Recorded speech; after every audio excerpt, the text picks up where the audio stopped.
Guess who's jealous of Adele? Beyoncé. You know that incident when Wendy Williams fell? In one of her gossip episodes, she starts it off with, someone's jealous of Adele. And then she goes, it's Beyonce. Guess who's jealous of Adele? Beyoncé. So Wendy Williams said this. Yeah, so Wendy Williams is saying all this stuff about Beyonce, right? First of all, Beyonce, the most disturbing thing is I can see the differentiation between your natural hair and your ponytail. A month later, what happens? She fell. You know what's crazy? They're trying to put it on dementia. On her Wikipedia, and when you search up Wendy Williams, everywhere she has dementia. She has dementia. They're trying to discredit her from all her saying. When it comes to spilling tea, Wendy Williams doesn't just pour it, she floods it. This time, her target is none other than Queen Bee herself. Wendy is known for saying what most wouldn't even dare to whisper, and her latest bombshell claim, that Beyoncé might actually be worse than Jay-Z, is enough to make anyone sit up and grab some popcorn. You say, in your opinion, Jay-Z is a bad guy. Like, well, I know he's a bad you're guy. alluding, though, to the level of, like, Diddy, and is Beyoncé equally as bad or just complicit in letting Jay-Z? Can you sort of elaborate on what your accusation even is? Kiss the Girls is the best example that I had to describe the relationship and the camaraderie between the Jigga Man and the Diddler. Okay? These are two people that have been working in concert, collaborating and competing. These are people that have been covering each other's secrets for decades. That's why I say, to sit there and to just make Diddy the acceptable monster and not address his greatest collaborator in all of his business dealings. Apparently, Beyonce kidnapped and blackballed Sia. What the? In 2016, she puts out a random tweet. No correlation. It's one of those ones where it's like eggs, bacon. Oh, it's a code. It's code. It's code. Baby, everything your own nice cat eats. Period. Kangaroo is dead. Nowhere and purple penguins every day. My egg. What the? Take every single letter of the first word and it spells Beyonce kidnapped me. No way.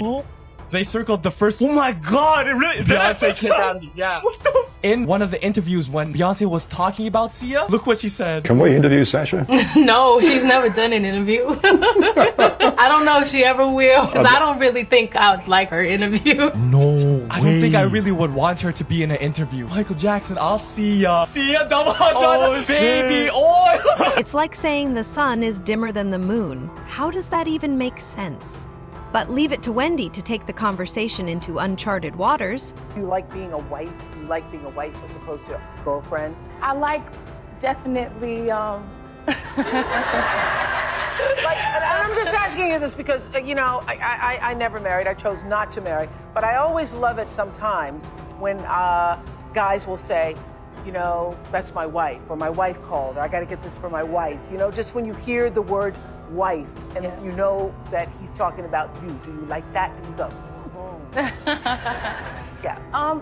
It feels great, but I can say make sure you have your own life before you're someone else's wife. And now receiving floods of hate comments under her Instagram page, and with both her and her husband Jay-Z losing dozens of followers in a matter of days. I mean, look at these numbers. And this all comes after Diddy's recent arrest, which has created somewhat of a witch hunt in the music industry, with many fans and people questioning whether other major powers in the music industry were aware of Diddy's alleged crime. Her argument isn't just petty shade. Oh no, Wendy came loaded with receipts, side eyes, and enough commentary to fuel a full-blown social media war. Is she onto something? Or is this just another classic Wendy moment meant to stir the pot? Let's break it down. I mean, anything I say about Beyonce, everybody always tells me either I'm jealous of her or I hate her. I'm not jealous of her and I don't hate her. So, you know. Beyonce's finally released her tour dates, and I recommend you do not waste your money. I've seen her 9 times. I've been to every tour since the I Am World Tour in 2009, and she just gets worse and worse and worse. That woman cannot sing live. She cannot dance. She's a rubbish entertainer. We're in a cost of living crisis. Stay at home, save your money. Obviously, I'm gonna try and get tickets just so to see if she's got any better, but she won't have done, so don't bother wasting your time. Make sure you send this video to all your mates so that they're not wasting their time or energy, and you can ensure that I'm the only one suffering in the ticket queue. Let's be real, Beyoncé is untouchable in the eyes of many. She's the standard, the moment, the blueprint. But Wendy, with her trademark sarcasm and laser-sharp shade, doesn't care. She pointed out that while Queen Bee is all about grace and power, there are some skeletons in her closet that deserve a good airing. Take her obsessive control over her image, for example. Sure, being a perfectionist is one thing, but Wendy called it borderline tyranny. You know that incident when Wendy Williams fell?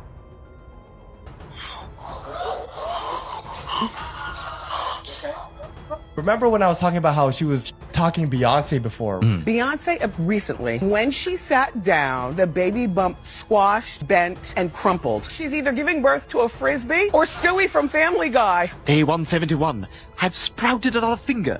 Counting the one from yesterday, I'm up to 11. This is going on for months that she's been talking Beyonce. In one of her gossip episodes, starts it off with, someone's jealous of Adele. It's Beyonce. Guess who's jealous of Adele? Beyonce.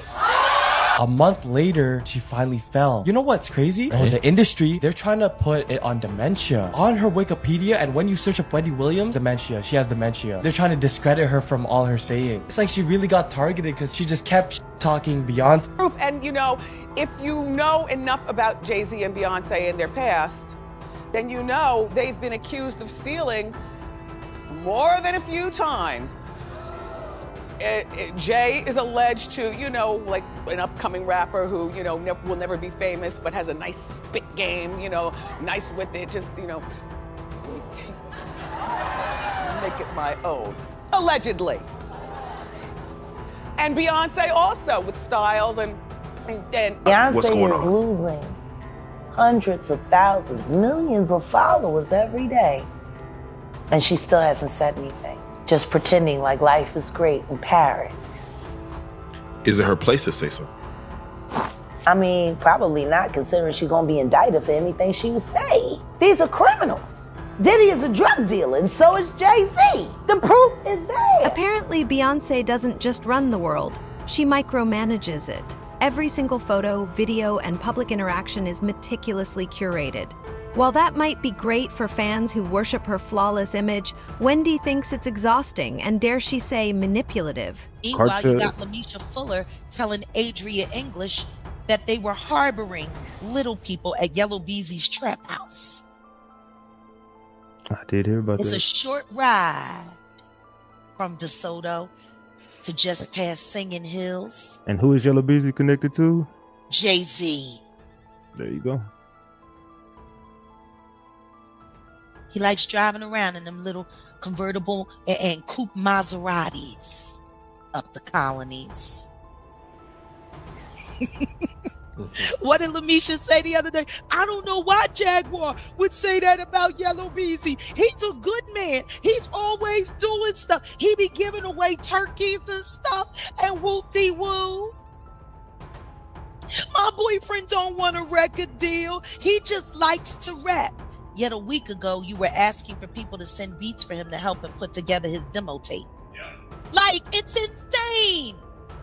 These people are sitting here saying all of this out in the open, and people are literally showing up, watching to either heckle, troll, or harass. And nobody is contacting the authorities. There's a big story here in the UK saying that... She even joked that, at this point, Beyonce probably approves what Blue Ivy eats for breakfast, just to keep the family brand intact. Goes true. Harry Styles!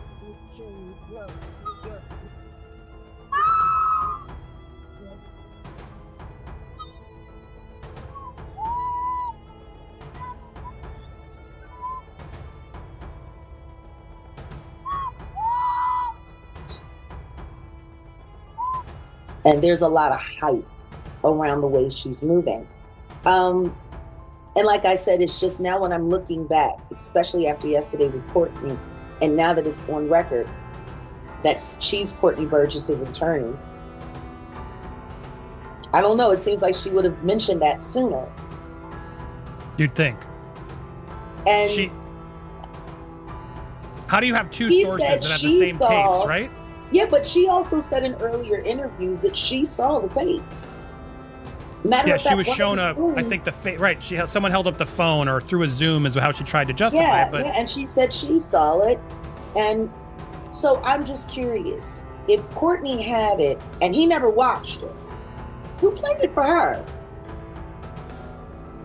She's avoided that. Who played it for her?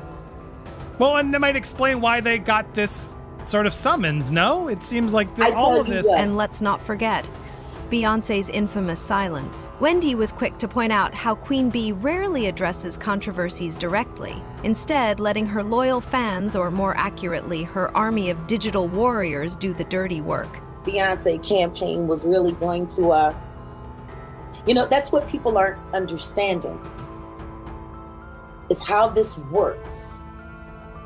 They didn't have anything to say about me or acknowledge me until I started taking money out of their pocket. And then, rather than taking me to court, they just had Spiro call. Now, Spiro is a bona fide fixer. And guess who else he represents?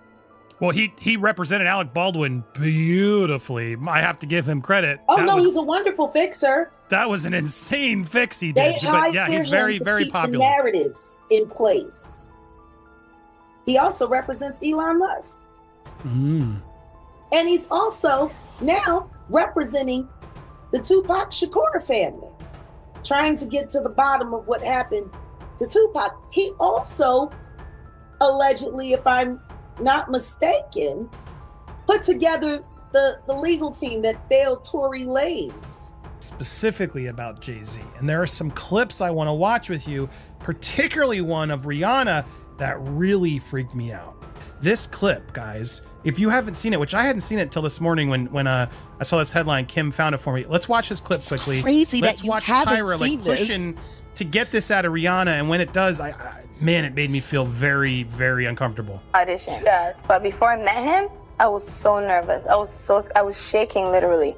But the moment I walked into the office, the atmosphere was so warm and welcoming. And you had to sing a cappella for him? Yes, I had to sing. I sang Fun to Replay. I sang another ballad from the album last time. Yeah. So then what did he say to you? He said something to you. Oh yes, he said, we don't sing songs here, we sing artists. And there was this little pause, and I was nervous. But then he said, and we're interested. And there was this sudden feel of relief. But then he said something about a window and a door or something. Oh, then he said, he did it homework. I did a lot of homework on you, Miss Lady. He said, there are two ways to leave here, either through the door with the deal signed or through this window, and we're on the 29th floor. So you was like, where's the pen? Where's the paper? I'm signing. Yeah. The audience is so uncomfortable. Like, I don't know if Tyra was trying to get that on the record, but my God, what Jaguar? He threatened her. This is her own words coming out of her mouth. And she was a kid at that time, correct? A 15-year-old girl who had been flown to the United States without parental supervision or a chaperone, brought to a grown man's office in a large corporate Manhattan building. Everybody knew when she flew in. I was there the day she got signed. Everyone was talking about it. And the 6 hours that she spent with him, and the 4 hours that she spent alone with him with no parental supervision. Her father didn't show up till the next day to come and collect the check. Remember those times when Beyoncé dropped a cryptic lyric or posed with a subtle smirk instead of actually speaking up? Wendy called it out, saying Jay-Z might mess up, but at least he admits it. Beyoncé, on the other hand, will just sing a vague song and call it a day. Sure, the Bayhive calls it classy, but Wendy says it's just dodging accountability. With our age, and it's just scary because that could have been any one of us. And she was an angel, and I know that now she's with God. Documentary crew started filming Wendy Williams after her show got cut to kind of see what she was going to do next. As you see in the documentary, she's clearly not well. Did you drink this whole thing today? Keep it there. Okay. Keep it there. She's been diagnosed with dementia. It's where you kind of forget what's going on, you can't recognize names or faces, you get confused by your surroundings. There's no cure for dementia, it's just something that she will live with. So aphasia as well is the other thing she's been diagnosed with. It affects your ability to like speak or write or communicate in any way. In journalism, we have this thing called informed consent, right? Like whenever we interview someone, we have to know that they're happy to be interviewed, but also even if they say they're happy to be interviewed, we have to know that they're like in their right mind to agree to that. Yes. And I think this is why, this documentary has sat not so well with some people because they're kind of thinking, can she really agree to be filmed like this? Should we really be seeing this? So Wendy Williams was actually a producer on the series. And we've been in touch with Lifetime, who's made this documentary, but they haven't got back to us yet. Well, your girl is being accused of being a diva at the Golden Globes. Well, first of all, I'm on Beyonce's side, so sit down. According to Page 6, our friends over there, hi, how you doing? Page 6. A staffer had to lead Beyonce to the bathroom with her hand in front of Beyonce to prevent people from taking pictures. And in our Hot Topics morning meeting, it said, first of all, this is not a Beyonce thing, it's probably a Jay-Z thing. I said, I don't care. It's probably a both of their thing. You know, that's his wife, mother his kids. She's an international superstar of monumental proportions, bigger to me and more valuable in terms of, you know, taking pictures and stuff, than Leonardo DiCaprio, then Robert De Niro, then Meryl Streep, then Jennifer Lopez, then Jennifer Aniston, then Tom Hanks, then Eddie Murphy. None of them! Oh, and then there's the issue of Beyoncé's business empire. While her success is undeniable, Wendy threw some serious shade at how the singer manages to make everything about her. Ivy Park, it's less of a clothing line and more of a shrine, according to Wendy. Beyonce is concerned because Blue Ivy is the same age as the woman Jane Doe. What do you make of that? Beyonce knows very well what he did. She knows everything. They're not spouses. They're accomplices. He's her boss, and that's his number one bottom hoe. And that's just that. You heard the story about Kathy White, right? Of course. No, I know you did. I know you did because I've heard you speak on it. But Kathy White, little Pimp C, what happened to him? The same thing goes on and on. He died on Mr. Carter's birthday. And Beyonce just did the halftime performance, and the license plate on that Cadillac was Pimp C. Thank you. Sacrifice. Trophies. Jay-Z and Beyonce have a lot of bodies under their belt. She knows very well who he is. She's not. Now, this is making her public image look bad. So, yeah, she is pretty mad about the public perception of her and Jay-Z, but this is not news to her. She knows very well who she married, or allegedly she can married. distract the world by accentuating a 12-year-old girl's bosoms in a dress fit for an adult, not a child. You got idiots like Cardi B running around talking about, oh, she ate that. They're all procurers, groomers. These She's people just are next sick. in line. Blue Ivy is next in line. Allegedly. Allegedly, they're handing her right to the industry, right to the same people that. Even her philanthropic efforts, according to Wendy, sometimes feel like an afterthought compared to the constant self-promotion. Jay-Z, for all his faults, doesn't act like every move he makes is a world event. Meanwhile, Beyoncé?